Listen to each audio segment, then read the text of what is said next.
సరిగా కనపడదేమో ఇది word. Screen కొద్దిగా పెద్ద చేసి చూసుకోండి, మీకు చాలా క్లియర్గా కనపడుతుంది. చూడండి, I we you he she it they. I we you he she it they.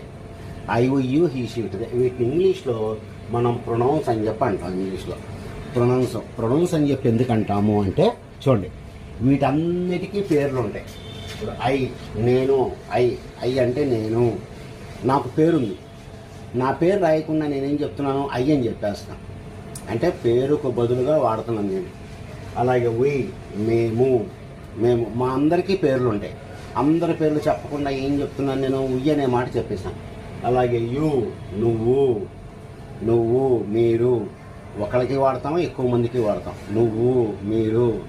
కాబట్టి నీకు కూడా పేరు ఉంటుంది. ఆ పేరు చెప్పకుండా నేను ఏమంటున్నాను, యు అంటున్నాను. హీ, అతడికి ఒక పేరు ఉంటుంది. అతనికి ఆ పేరు రాజు ఉందనుకోండి, రాజు బదులు నేను